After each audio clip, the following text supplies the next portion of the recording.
Alors, les fintechs apportent, à mon avis, deux types d'innovations au secteur des paiements. D'abord, un certain nombre d'entre elles des innovations technologiques. Alors là, on pense beaucoup aux gens qui inventent le Bitcoin et ce genre de choses.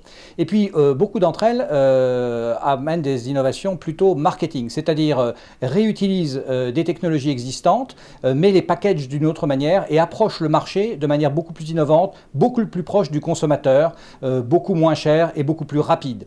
Et c'est la combinaison de ces deux types d'innovations qui crée le dynamisme du secteur. Par exemple, pour Smile & Pay, nous avons innové en mettant en technologie une architecture client-serveur, mais par contre, nous réutilisons des types de terminaux qui n'ont pas été conçus par nous et qui ont été développés par des acteurs traditionnels de la monétique. Voilà. Et notre approche la plus innovante en termes d'offres, c'est la souscription en ligne en 10 minutes d'un contrat d'acceptation monétique. On voit bien la combinaison de l'innovation technique et de l'innovation marketing.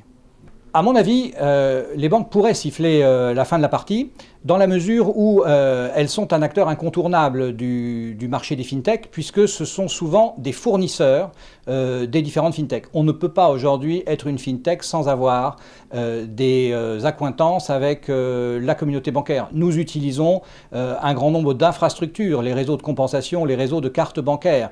Et donc, soit pour des raisons commerciales, soit pour des raisons réglementaires, soit pour des raisons économiques, elles pourraient décider d'augmenter les tarifs et faire que nos offres ne seraient plus pertinentes.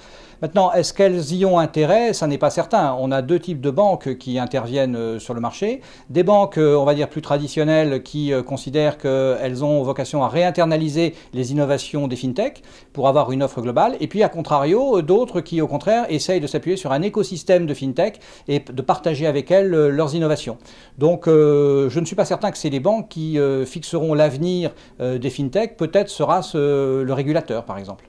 Smile & Pay, nous fêtons notre premier anniversaire de commercialisation réelle de notre solution, puisque nous l'avions lancée tout début octobre 2015. Donc nous fournissons une solution qui permet à des micro-commerçants de souscrire en ligne une offre d'acceptation de paiement par carte bancaire en proximité. En 10 minutes, le commerçant qui a un SIRET peut s'enregistrer sur Internet. Nous faisons le KYC en ligne. Il commande un lecteur qu'il achète une fois pour toutes, pour 79 € hors taxe. Sous 48 heures, il le reçoit. Il l'appare à son smartphone et il commence à encaisser. Il reçoit les encaissements le lendemain. Nous avons aujourd'hui près de 2000 clients qui réalisent plusieurs centaines de milliers d'euros d'encaissement par mois. Et notre challenge pour les mois qui viennent, c'est d'élargir cette base de clients dans l'ensemble des départements français, puisque nous intervenons aussi bien en métropole que dans les départements d'outre-mer, qui sont très friands de ce type de solution, car ils sont un peu négligés par des banques traditionnelles. Et nous sommes heureux d'être à Bordeaux FinTech aujourd'hui pour échanger avec nos confrères.